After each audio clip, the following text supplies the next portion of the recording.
Life has a strange way of surprising us.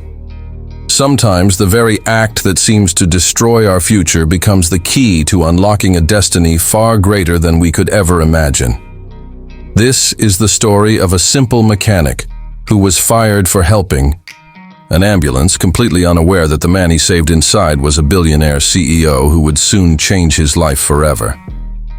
David Miller was an ordinary man. He worked as a mechanic in a small workshop at the edge of the city. His hands were always stained with oil, his shirt always marked by grease, and his paychecks barely enough to cover rent, bills, and medicine for his sick son. David's wife, Emily, was supportive, but she often worried about their future. The family had dreams like everyone else: a better home, good education for their son, and a life free from the constant stress of unpaid bills. But all those dreams seemed distant. Still, David kept going because he believed in one thing: work hard, stay honest, and life will eventually reward you.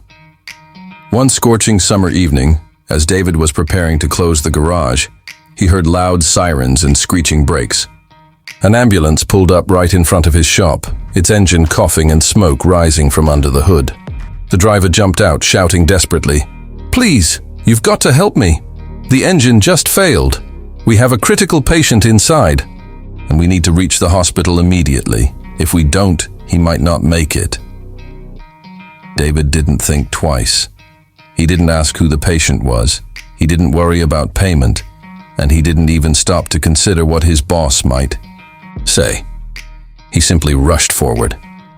To him, this wasn't just a machine. It was a lifeline carrying a human soul that was slipping away. He grabbed his tools, slid under the hood, and his hands worked with speed and precision.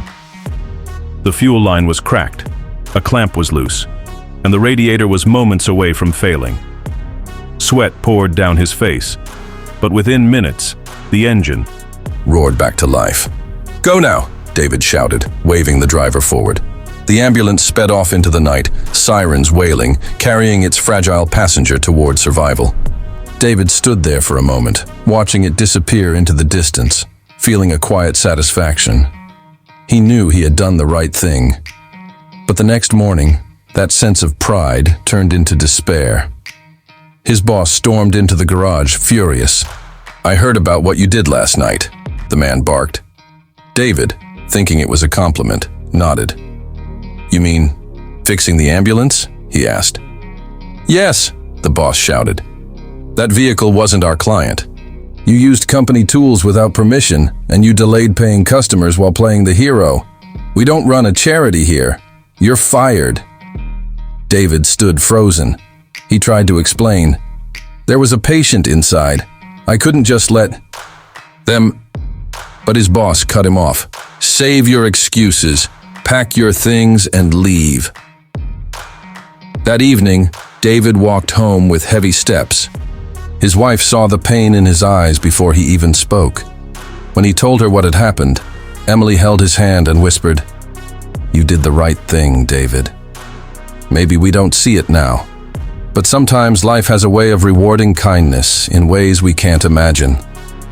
David wanted to believe her, but with bills piling up and no job in hand, he wasn't sure how much longer hope could survive. Days passed. David searched everywhere for work, but rejection followed him like a shadow. Some employers said he was too old, others said they had no openings, and a few simply ignored him altogether. Each rejection felt like another nail sealing the coffin of his dreams. But still, he remembered the ambulance, and at least he held on to the thought that maybe he had saved someone's life that night. Then, one afternoon, as David sat outside his small house, a sleek black luxury car pulled up.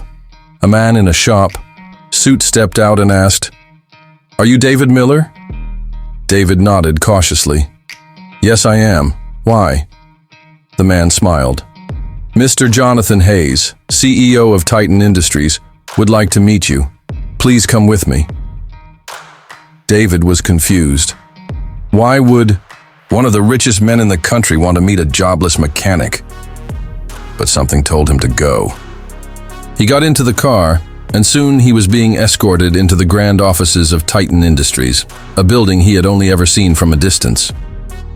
Inside, he was led to a spacious office with floor-to-ceiling windows overlooking the city. Behind, the desk sat a man who looked familiar.